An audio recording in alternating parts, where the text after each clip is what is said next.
Hello there! Welcome to the first episode of Curry History. In this show I want to take a look at curious people and events throughout world history. And who better to start with than my favorite historic oddball, Diogenes the Cynic.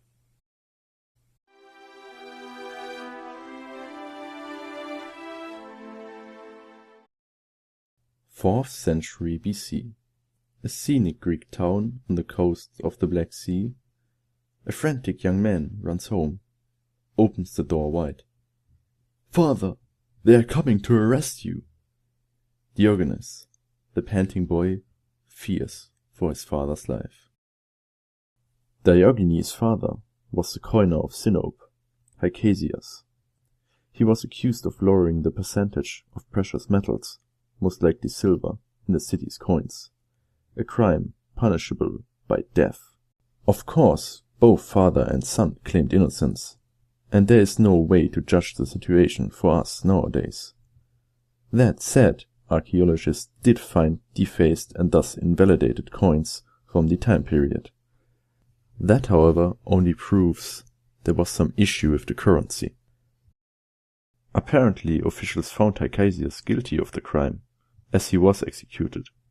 His son, Diogenes, was deemed to be involved too, but escaped capital punishment. He was instead exiled. This started the journey of the father of cynicism. His first journey, according to the biographer Diogenes Laertius, no relation, brought him to Delphi, where he asked the oracle for guidance. "Deface the currency," it said to him. He interpreted this as question society, and this he did. A lot. Turns out there was the perfect place for this task. The philosopher Socrates had created a school in Athens, which became famous for their anti-establishment type of thinking. Young Diogenes arrived and set out to find a mentor, and soon he was eyeing Antisthenes. Antisthenes was a grumpy old man, and some consider him to be the true creator of cynicism. Being a cynical old geezer, however, he did not want a pupil, especially not young Diogenes. Diogenes would follow the old man and write down the words he was saying. Antisthenes, in turn, would swing his walking stick at Diogenes, eventually striking him. "Strike! You will find no wood hard enough to keep me away from you, so long as I think you have something to say," Diogenes responded defiantly. This show of virtue, or stubbornness, made the old philosopher change his mind. He would take in Diogenes as a pupil. This is just one of the many examples of Diogenes' endurance. He preferred sleeping on the streets, his only possessions a sleeping bag, his dirty clothes, and a wooden bowl to drink from. However, when he saw a young child drinking from a puddle with his bare hands, he destroyed the bowl and exclaimed, "Fool that I am to have been carrying superfluous baggage all this time!" His lifestyle was compared by his contemporaries more to that of a street dog, which brought him the nickname Ho Kion, the dog. In fact, the word cynic comes from this nickname. And don't think for 1 second that Diogenes thought that this was an insult. Oh no, it was high praise, for dogs were honest and self-sufficient creatures in his eyes, something humans should aspire to be, instead of belittling them. Dogs could sleep anywhere, were happy to eat any kind of food, and had no fears regarding the future, nor did they know depression.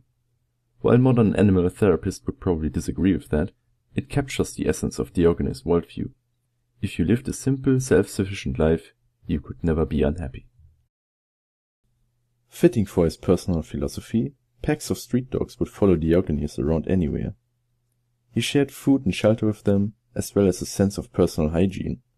Most people thought of Diogenes as quite gross, as he would eat, urinate, defecate, and even masturbate in public, in plain sight of everyone. In one particular instance, he stopped in the middle of a public speech to go number 2 in front of the audience. Suffice to say that many other philosophers thought of Diogenes as a disgrace to their kind. Especially Plato, Socrates' most famous pupil, had a well-known gripe with the cynic. Plato would frequently go to banquets held by the richest of society. On one such occasion he saw Diogenes on the way, washing a lettuce in the river. Plato said, "If you would take invitations, you wouldn't have to wash a lettuce." Diogenes dryly replied, "If you would wash lettuce, you wouldn't have to take invitations." Diogenes hated dependency. As such, he hated the slavery which was common practice in ancient Greece. When his own slave Manes fled from him, he did not pursue him, thinking that if his slave can live without him, he can live without a slave. In the same way, he thought that taking food and shelter from a stranger only created dependency. Thus, he avoided it. In his later life, Diogenes left Athens to travel to the island Aegina. On his way, he was captured and enslaved by pirates, if the satirist Menippus is to be believed. In the belly of the slave vessel, he noticed that all his fellow slaves were crying about their fate. He could not understand why. He got a free ride, had shelter and food. What more could a man ask for? He ended up on Crete, where he was bought by Xeniades, a man from Corinth. The decision was made after Xeniades asked Diogenes what he does. The cynic replied with a pun, which meant both I govern and I teach. This fantastic reply got Diogenes a gig as a private teacher for Xeniades' children. In the final days of his life, Diogenes lived in a tub or barrel. He was one of the sights to see in Corinth. When Alexander the Great went to visit the philosopher/hobo, he said he would fulfill him any wish. Diogenes replied, "Yes, stand out of my sunlight." The Macedonian royal was delighted by the dry wit and exclaimed, "If I were not Alexander, then I should wish to be Diogenes." To which the old master had the following to say, "If I were not Diogenes, I would still wish to be Diogenes." According to legend, the cynic died either of old age, an infected dog bite, or my personal favorite variant, after eating a rotten octopus he found on the beach. No matter how he went, his life left a lasting impression on history. According to some authors, he even died on the same day as Alexander the Great, on June 10th, 323 BCE. Finally, I have to say that there are no written records made by the man himself. All we know about him and his illustrious life comes from other authors, many of them writing their text hundreds of years after Diogenes had died. So take it all with a grain of salt, as it is impossible to say which anecdotes actually happened and which were mere embellishment. I hope you enjoyed this first episode of Curry History as much as I did producing it. Please leave a like and a comment and subscribe for more curious histories.